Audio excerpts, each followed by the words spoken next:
In a world where nothing is known, nothing is certain, reality is not real. Wake up! Be afraid of nothing. I'm Bob Heskey. Robert. The host with the ghost. This is my podcast, based on my paranormal documentary, Afraid of Nothing. Each episode, we talk to people who see life and the afterlife through a different lens. Join me. Who is this large man? And what's he doing in our bedroom? As we lift the veil and open our minds to see beyond our eyes lie. This is Afraid of Nothing.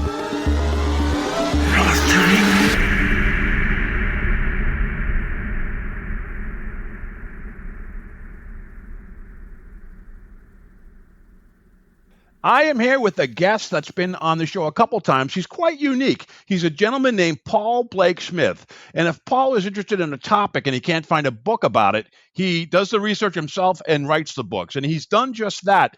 One book he wrote was the UFO Bombshell Before Roswell. And Paul was on, I don't know, maybe 3 or 4 years ago talking about that. But since that time, he has some updated information and he's re-released it. So we're going to be talking about that tonight. Paul, welcome to the show. Thanks for having me on. It's a pleasure to be here. It's always a pleasure. I gave a little introduction, but why don't you just give the audience, in case they haven't seen the other two episodes we did, who you are and how you came into doing this writing stuff, because you've had a lot of visibility the past couple of years, I think, in terms of from when you first started. Right. I've been writing books now for a little over 10 years. My first one was on the Cape Girardeau UFO crash for Argus Publishing. They didn't give me any help whatsoever. I didn't even work with an editor. I just submitted what I had, and it had some mistakes in it I began to find. And they published it at the time. So I'm very pleased that 10 years later, I'm able to revise and update that book through Llewellyn Publishing. Argus went defunct. And right now, it follows on the heels of my most two recent books, President Eisenhower's Close Encounters and the Nixon-Gleason Alien Encounter. Those came out from Foundations, and they're both on audio from Tantor, and both of them have been signed up by Hollywood movie producers to hopefully be turned into motion pictures someday. And I'm trying to interest these producers and anyone in my 1941 UFO crash in my hometown of Cape Girardeau. That's where I was born and raised and educated. I spent 4 years at Southeast Missouri State University in Cape Girardeau. I was a mass communications major with an English minor. There was kind of a burly African-American gentleman in a couple of my classes from St. Louis. His name was Ced. You know him better as Cedric the Entertainer. So there's a little name dropping for you.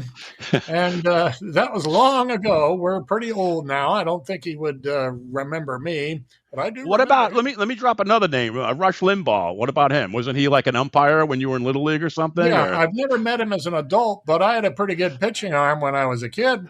So they made me a pitcher in Little League, and one of our umpires was this big beefy guy named Rusty. He was on the airwaves in Cape Girardeau as Rusty Saw. And you know him better as Rush Limbaugh, the famous broadcaster who had to leave Cape Girardeau to find fame and fortune nationally. But I never got a chance to meet him. I wrote to him about the Cape Girardeau affair, and I never got anything back. But I was told by someone who claimed to have known him that Rush said that he first heard the UFO crash when he was in 1965 or so, the mid-60s, when he was in high school in Cape Girardeau.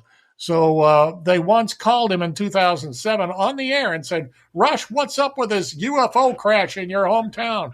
And he said, there's more to this story than you might think. And he just moved on to the next caller. He didn't want to discuss it. But instead of just saying, oh, it's a bunch of junk, don't listen to that, get out of here with that garbage, he didn't say that at all. So it gives me a little boost of confidence that the story is, quite real and credible. So before we get into the book, the UFO Bombshell Before Roswell, let's talk about the two movie deals. How do they come about? How do they the Jackie, the Eisenhower encounter and the Jackie Gleason one? How did someone just reach out to you out of the blue, or did you pitch it, or? That's correct. They contacted my agent, got my email and LinkedIn information, and contacted me and said, "We love your book. We want to." I think the first one was the Eisenhower story that came out in 2020. And they said, "This is a great book, so I'm handing it out to my co-producers and my writing staff." And I thought, oh, this sounds good. They're all buying copies and they love it. And they said, "We got to turn this into a movie." And I'm saying, go, go, go. It sounds good to me. And it's passed through all of these different stages to be produced.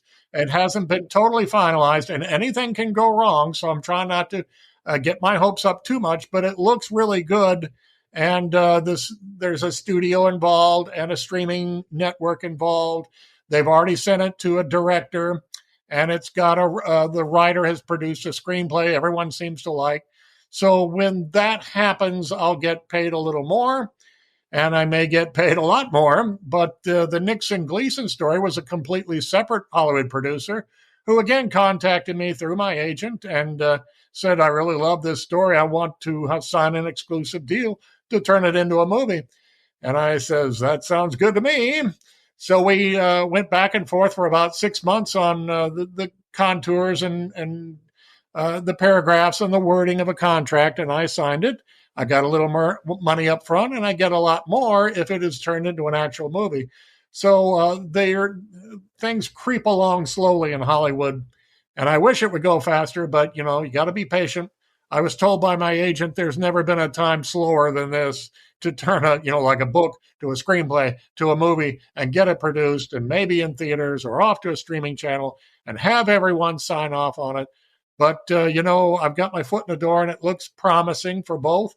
And UFO movies are hot right now. Thank you, Steven Spielberg.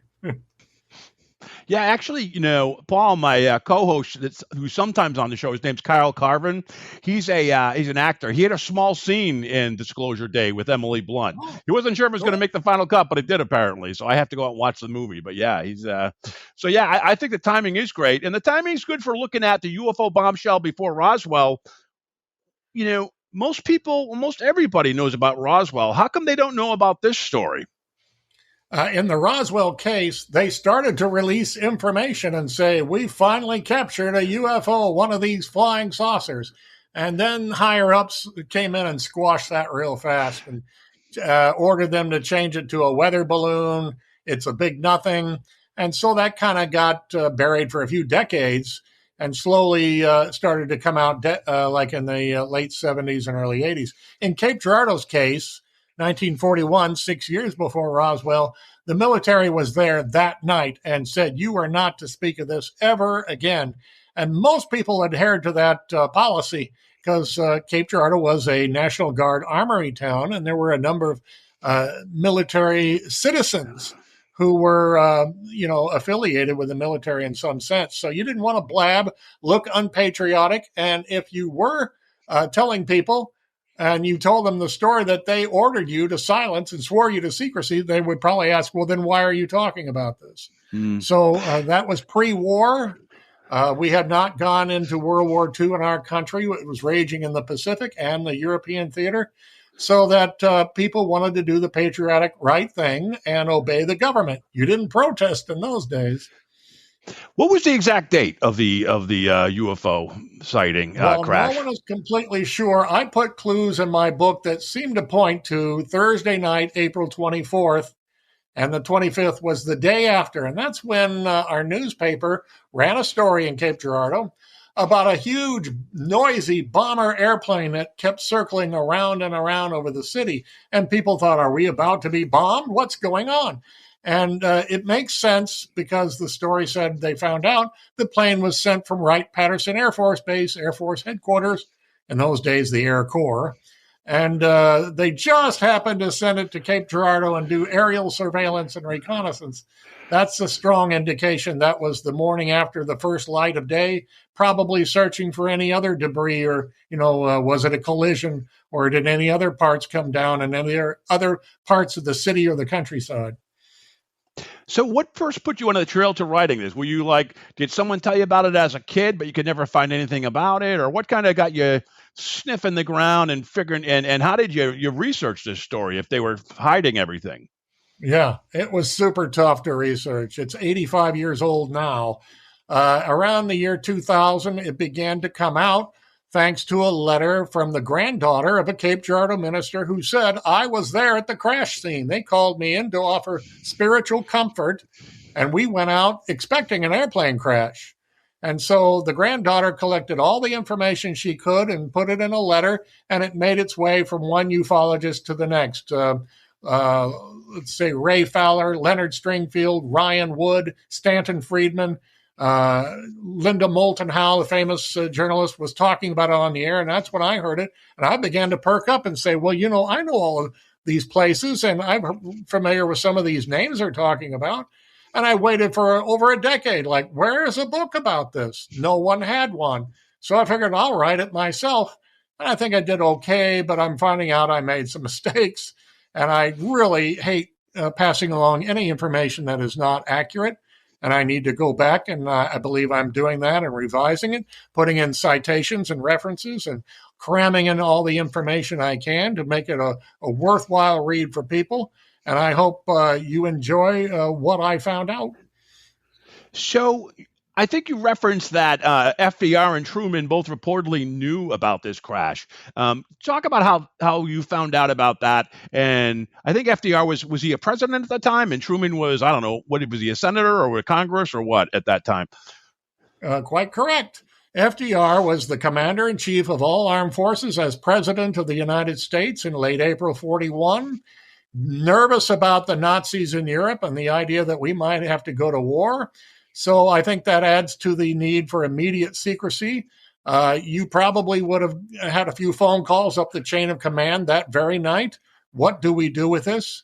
There was a Captain Charles Burton Root, I think his name was, from Sykeston, about 35 miles south of Cape Girardeau. He had come directly from Washington in the days before the Pentagon. And his unit was notified, I believe, that night. And it just took a few phone calls to get some directives, probably from the War Department. And FDR was likely notified as this extraordinary, even frightening, information like, are we being invaded? Is this the first clue?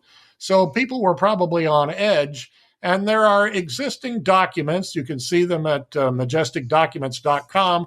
From President Roosevelt in his Oval Office, dictating references to these celestial wonders that have come to us and the non-terrestrial science and technology, and a few other references that pretty strongly indicate the Cape Girardeau spaceship from another world that he couldn't spell out to even his secretary. It was considered above top secret, national security secret type stuff.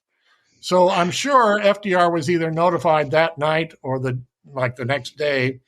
And Harry Truman was the Grand Master Freemason of Missouri, and he was our senator in 1940 and 41. Harry Truman was not even supported by FDR in the 1940 Senate race. Roosevelt wanted somebody else, and Truman won anyway. And yet, just a few years later, FDR handpicked Truman, selected him to be the vice presidential running mate, knowing he was very ill, that Roosevelt was not likely going to finish his term. And of course, that happened even further, closer to the start of their fourth term in 1944 and 45 than anyone first thought. And Harry Truman vaulted his way to the presidency. You got to wonder if his knowledge of the crash was a contributing factor. He didn't need to be briefed. I think he was told probably within days of what happened, because the FDR administration was just full of Freemasons. The director of the FBI was a Freemason. The vice president, Henry Wallace, was a Freemason. FDR was hardcore Freemason. And the mayor of Cape Girardeau had 3 different audiences with Harry Truman over the next few years, and the mayor of Cape was a Knights Templar Freemason. Wow, a lot of connections there. Now you've done research on a lot of presidents: FDR, Truman, Eisenhower, Nixon. Which of all the presidents do you think handled it the best? Handled this situation the best?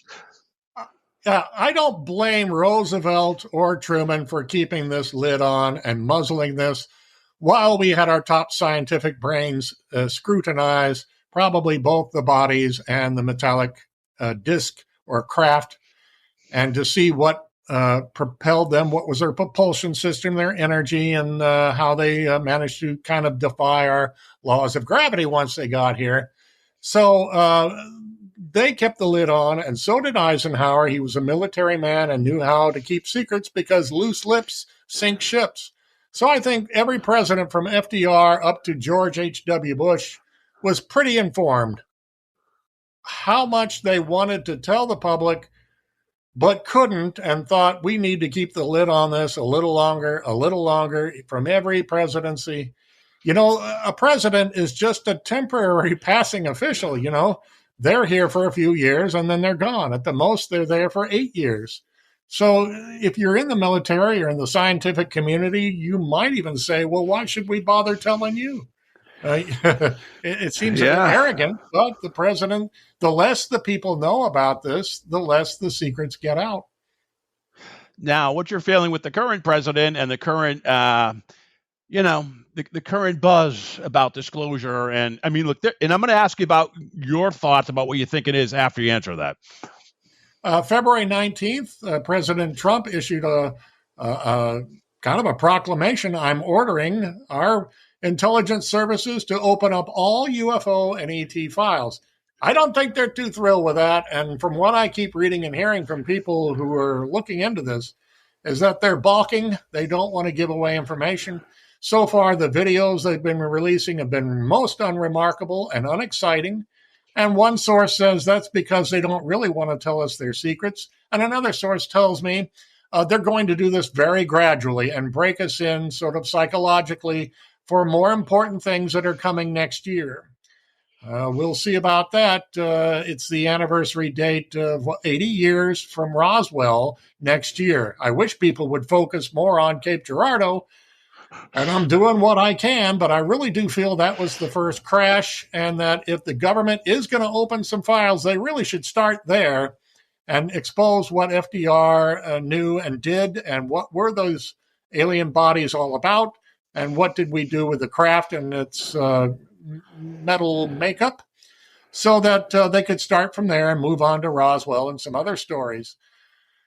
One thing that disturbed me pretty bad was recently the CIA went into the Department of Homeland Security and nearly held them up and took, I guess, kind of by force, these boxes of top secret documents that are being described as related to UFOs. They went in or robbed another agency to keep the lid on the story, which doesn't make me too optimistic that we're going to get the full truth anytime soon.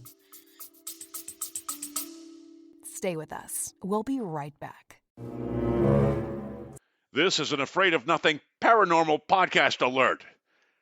$10 merch. $10 merch.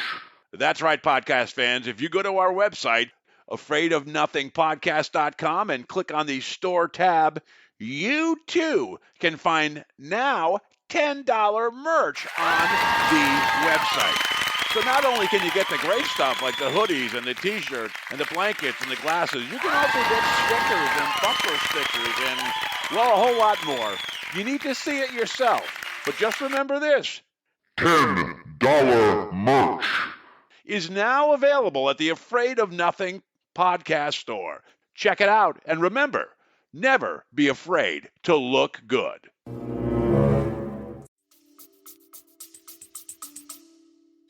So going back to Cape Girardeau and the year that this happened, do you believe that reverse engineering really started then? And I think you'd mentioned there might be a connection between Albert Einstein and his guilt over the atomic bomb. So do you think there was any knowledge they learned from that first craft that they applied?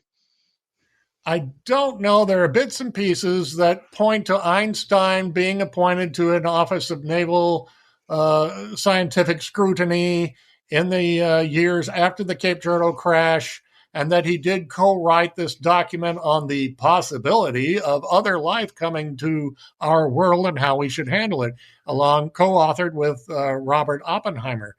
So I think he knew some. His secretary came forward in the late 1980s or early 90s and said that Einstein was informed. He was flown to Roswell to look at the crash recoveries. I don't know if we can believe that story, but it sounds fairly plausible. You would want your best brains to look into this, and who was brainier than Einstein? So there are documents from this majesticdocuments.com that show that our top leading scientists like James B. Conant and Dr. Vannevar Bush and maybe Einstein have been looking at these materials collected in the 1940s. And I put some of that in the book. And it's interesting to note on that April 25th, what I feel is the day after the crash, James B. Conant, the scientist from Harvard, a master chemist, was called into FDR's Oval Office for a little private conference during lunchtime. And I'm thinking, coincidence? I don't think so. I think FDR wanted to consult with someone he could trust on handling this big government state secret and what made it tick. Now, besides the, I think you said it was a priest in your hometown, were there other key witnesses, or was it most of it from documents that you surfaced and did research on for this book? Yeah, the first and key witness was Reverend William G. Huffman of the Baptist Church downtown. And he said that when he got home that night, all shook up and pale and, visibly shaken, that his family asked him, what's going on? Where have you been? Why are you all shook up, as Elvis might say? Well, he said, that phone call I got earlier this evening, that was someone from the affiliated with the police department, and he showed up in an unmarked car and took me to what we thought was going to be an airplane crash outside of town. And when we got there, the fire department was fighting a blaze in this farm field around a circular metal disc, and it had cracked open, maybe on impact, maybe just before, and there were these three small bodies. There were no human bodies on the ground. And there were no wings or propellers or propulsion system visible, no exhaust pipe, just a silver round disc. And the three beings were identical and strangely uninjured. They didn't show any injuries, but they had big bulbous heads, big black eyes, your typical gray creatures, 4 feet tall at the most. And they were stretched out on their backs, he said, when I got there, face up. And one was still breathing. So Reverend Huffman told his family that he picked one up by the wrist, and it was like a limp rag doll, just blah, and it died right in front of him. It had been breathing very lightly, and then it stopped. So evidently all three were dead. And while he was saying his prayers, a local photographer whipped out a small brownie box camera, and two men held up one of the dead aliens under the arm and posed him for a photograph. And there was the one shot they took of it, and then the photographer walked around the site and was apparently from the newspaper taking photos with a big speed graphic news camera and taking some notes. So a few weeks after the crash, that photographer showed up at Reverend Huffman's door and said, I have a copy of this photograph. I want you to have a copy. And he handed it over, that picture of the alien being propped up under the arms. So Reverend Huffman wasn't too thrilled to have this, and he gave the picture eventually to his son for safekeeping. And the son moved to a small town in Kansas where Reverend Huffman's granddaughter, his son's daughter, got a look at that photo about a dozen times, she says, at family get-togethers, dinner parties. And she said it creeped me out every time, this nasty-looking alien with the big black eyes being propped up, a couple of trees on a farm setting in the background. And that she kept asking, what is this all about? And they wouldn't tell her. So when her grandmother, before I get to that, a friend came over in the early 50s to the Huffman home and said, "Oh, that's an interesting photograph. I know plenty about photography, and I got a friend involved in biology and zoology. I'll take this photo for you and get some opinions on what this could be." So they let him have the photo, and the guy took off that week, moved away, and the photo never returned, and neither did the guy who stole it, essentially, conned his way out of responsibility and just took off, and they never saw it again. So that the granddaughter started asking her grandmother all about the crash. Reverend Huffman died in 1959, but his widow died in 1984, stage 4 cancer. But before she died, she told the story of what William told the family. And the granddaughter put everything in a letter and sent it to Ray Fowler, and then these UFO investigators got involved, and they looked into it, and none of them came back and said, "This is a lot of junk. There's nothing there." Each one feels like that there was something very substantial, that this was a real event. 6 years, again, before Roswell. You mentioned before that when the Reverend was there, he kind of saw the last breaths of the alien. Did they breathe? Did they have to breathe? Any idea about that? Or that's a strange thing. Philip Corso, Colonel Corso, wrote a book the day after Roswell, and he described aliens very much the same way from the Roswell craft.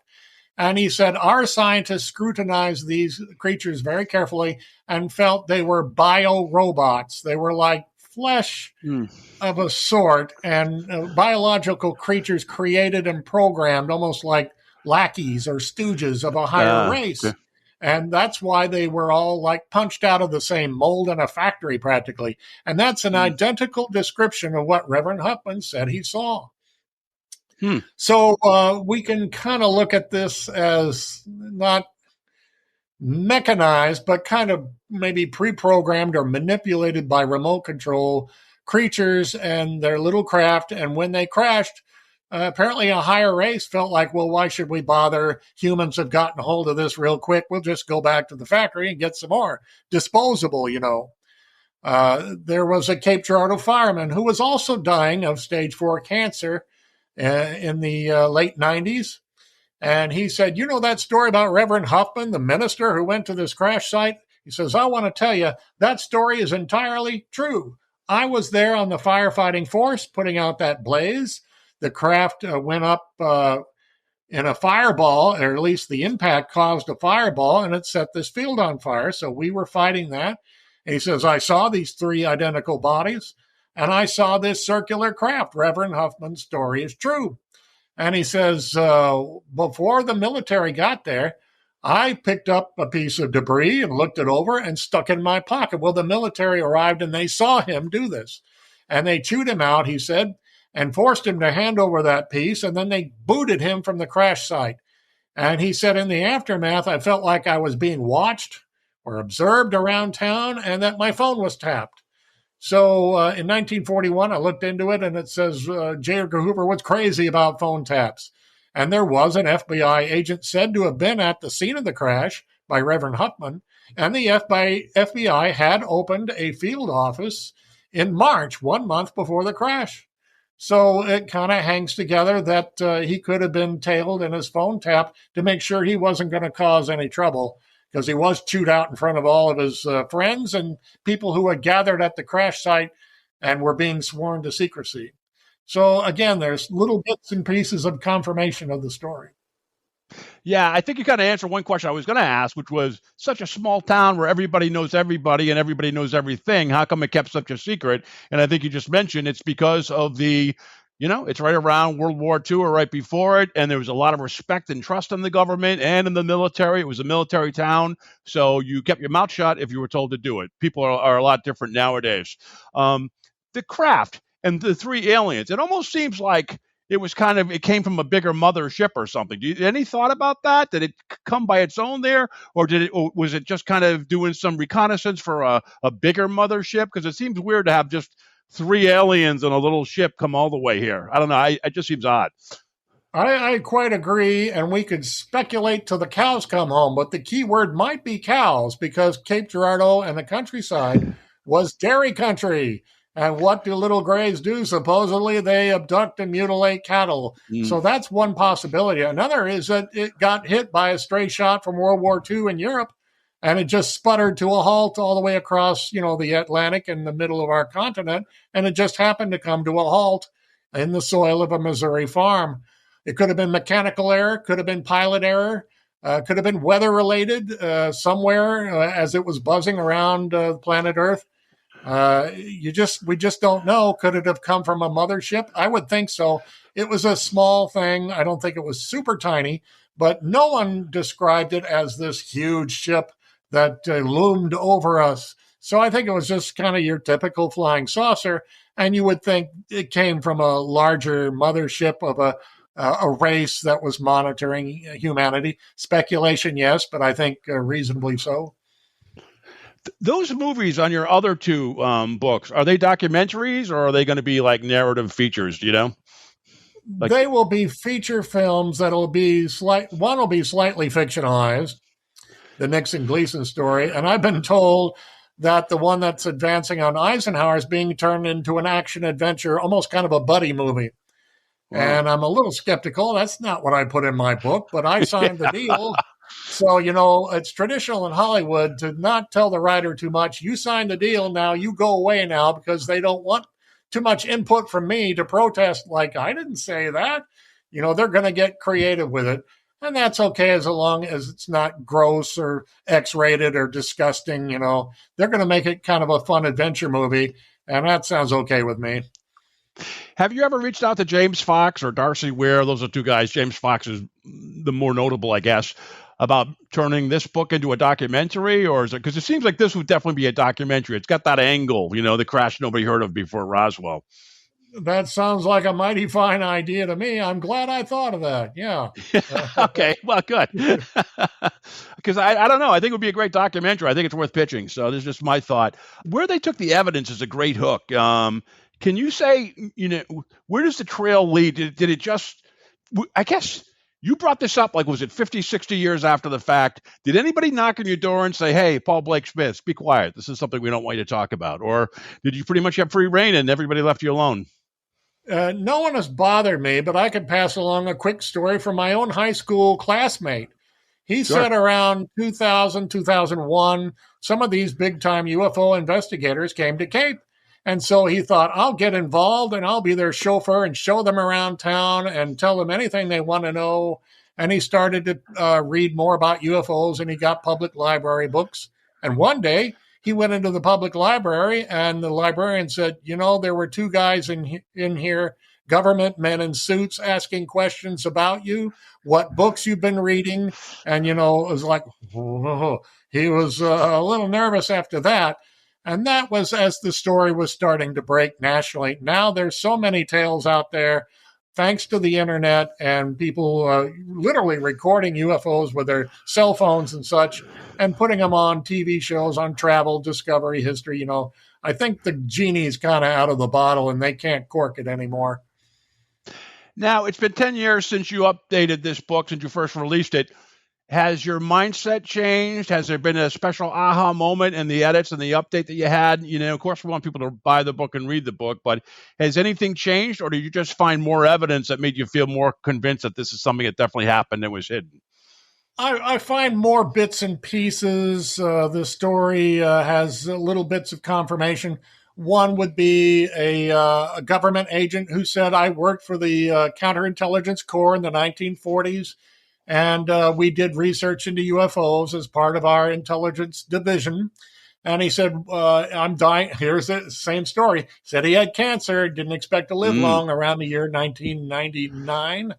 And he said the first thing in his typed out confession that there was a lenticular aerodyne that crashed in Missouri in 1941. One of the first things he wanted to tell you was there was this UFO crash. And it was not well known at the time. And he wanted to say, this really did happen. The government kind of reverse engineered it, copied the technology. And we had these craft that they tried to operate, run by male pilots in New Mexico. And he said they all crashed. They were flops. They call them the S-craft, I guess, for secret or something. And that the first forays in trying to copy this to use maybe in battle or to drop a bomb or something, it was a terrible flop. So that was another piece of confirmation. I was pleased to get it. There was a woman I spoke to who said, I was a little girl in a farm community just south of the farm crash site in 41. She says, I was 11 years old, and I remember distinctly the adults standing around talking to me about the little spacemen in their little spaceship that had crashed on a farm nearby. And she thought, wow, that's interesting. She wished she could remember more when she was 11, but she distinctly remembers this. And she said, we didn't have any terms like UFOs or flying saucers. Nobody said anything like that. They were just little spacemen. So I thought that's another realistic slice. She didn't claim to have seen anything or interacted with aliens, just that the adults did talk about this in farm country, that you couldn't keep the lid on completely. So, assuming, and I believe it, I've had you on 3 times, that this was the actual first instance of a UFO. Why do you think Roswell got all the attention? Why do you think that happened? Why was that suddenly the one that people were willing to go against the government about? First, they were the ones, the government, or at least some military people at Roswell, started to release the story, we've got a flying saucer. They put it in the newspaper, and it got syndicated nationally, and they talked about it on the radio in Roswell. And like a day or two later, that got squashed real flat, and they held a press conference and claimed it's nothing but a weather balloon, which means our military were complete idiots who couldn't tell a flying metal disc of some substance from a flimsy weather balloon. And of course, that was their cover story. And that kind of dampened the story for decades. But some of the people involved started speaking out. They were getting late in life. I forget the gentleman's name, but one of the key people who looked into it initially gave an interview, and he went in this documentary and was on Unsolved Mysteries and said, this was not a weather balloon. This was a craft from another world with dead alien bodies, and he described them, and it sounded so much like Cape Girardeau. What exactly happened to the Roswell crash recoveries, I don't know. But one story is that they were flown in a bomber airplane to Wright-Patterson Air Force Base. What does that remind us of? The story from Cape Girardeau, where a bomber plane came down and was seen at a Sikeston airfield. It dwarfed all the little training program planes they had in the Sikeston aerial training program at their airport. And there was an armed guard around it, reportedly, and they were there to pick up something, and then they took off. So we don't know absolutely that was the Cape Girardeau crash, but that had been recovered by the Sikeston aerial program that night and trucked on down the road to the Sikeston airport. But it sure sounds like that kind of conjecture fits together logically. Now, was Roswell similar to Cape? Girardeau? Was it like 3 aliens, all dead, similar sized craft, or what was different about Roswell versus in your town? I think there were more bodies for Roswell, and that one of them was still alive and tried to communicate and was taken into custody, supposedly. Pretty wild story. But I have heard this a number of times, that he lived in protective custody at Los Alamos National Labs, and he managed to communicate somehow. And you kind of wonder, was it mentally? Did he transmit thoughts, or did he learn to speak English, or was there some sort of communication device he would use? I don't know.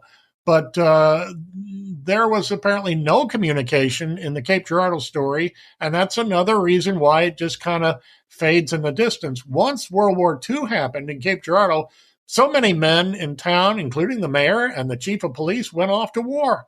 And the chief of police lost his life in the Pacific. He didn't come back. So when the war ended a few years later and you had to find a job and keep your mouth shut about any spaceship if you wanted to start a life for yourself, again, that helps the story just creep further and further into the background. Now, Is there another book that you haven't written yet that you'd love to do that's maybe a little more recent? Maybe it's the 70s, maybe it's the 80s. Has there been any other story that's kind of intrigued you that you haven't found the information that satisfies you that you want to write that book? I'm glad you asked that. I just finished writing President Reagan's Close Encounters, in which he wonderful. craft in the 50s, in the 70s, and possibly when he was president. I had to do a lot of research. And again, no one's talking and almost everyone's dead, even from the 70s and 80s. So it's a top secret subject. And boy, it's tough to research. I wish the government would just open the files and admit, yeah, we're being watched, we're being visited, go about your business, but here's what happened. So we citizen sleuths have to piece it together ourselves, I guess. How many years have you been writing that book? How long has it taken you? The past about 2.5 years. It usually takes 2.5 to 3 years to do this right and to get everything put together. And so are you going to release it in this year or 2027? I'm casting about which publishing company, and I'm first needing to do well with this Cape Girardeau book, and then it'll generate more interest for the Reagan book. And of course, again, the Spielberg movie and its popularity sure doesn't hurt. It gets people thinking and talking, and the government releasing these files. So I'm confident that in the next year or two, I want everything published right away, but that's not how the publishing industry works, is it? Did you watch the movie? Did you see the movie Disclosure Day? I have not. I keep getting these mixed reviews from people. Some say they hated it and others thought it was great. So I want to see it, and it's got a scene showing Nixon and Gleason briefly as part of, the scenery of just like in my book. And it makes me wonder, did Spielberg get a copy of that book of mine? Yeah. And what about the James Fox documentary, Age of Disclosure? Did you ever see that? Yes, and I thought it was pretty well done, but there's not a whole lot in there that UFO people, I guess that includes me now, that haven't heard before or read before. In closing, so you have the new book coming out. Where can people go? You have a website, or would it be on Amazon? Where do people go to buy your books, whether it's Audible or to the good old fashioned hand in your paper in your hand type versions? I always like that. The paperback version you can get from Llewellyn.com or Barnes & Noble website or Amazon.com. You could probably go into most any bookstore and ask to order it, and it would be shipped to you.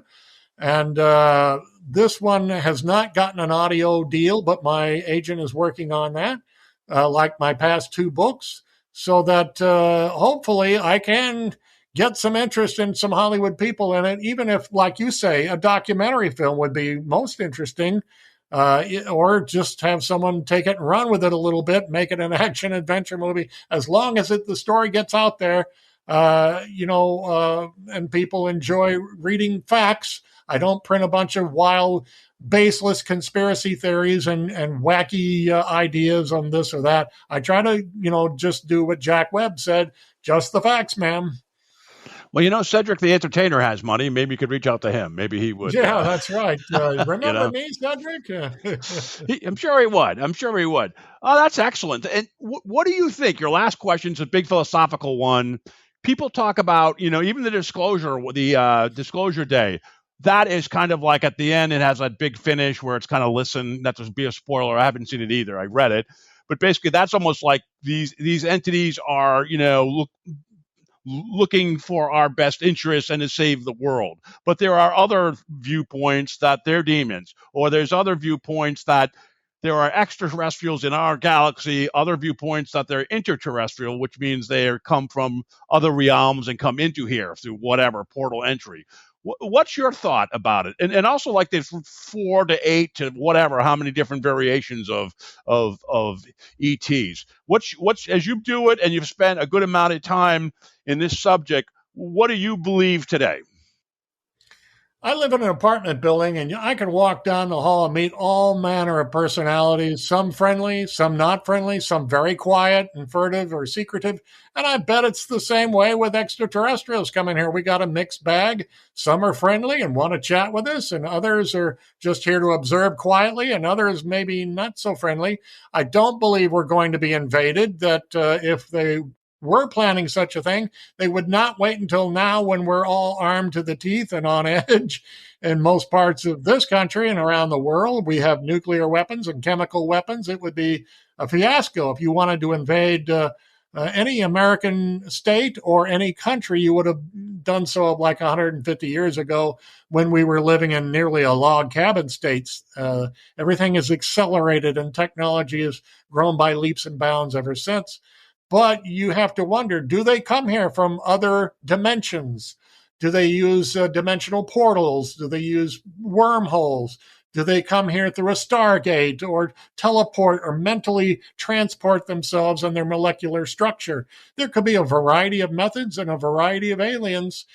And if our government would just start cracking open some of the books and releasing this information as cautiously and carefully and thoughtfully as they can, I think we're ready to hear it. We were not in 1941, but today we are. Well, since they haven't been, we have guys like you out there shedding some light onto it, which is great. So, again, let's close with your website, Paul, if you don't mind, and give us that, and then we'll call it a night. But this is a great interview. I really appreciate your time. Okay, it's www.paulblakesmith.com. It'll describe the books that I write. And again, you can get them on Amazon or Barnes & Noble online. And I sure thank you and appreciate your support.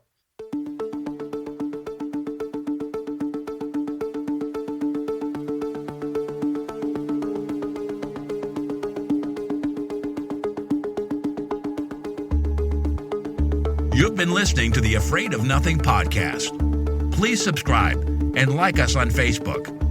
Until next time, stay scared.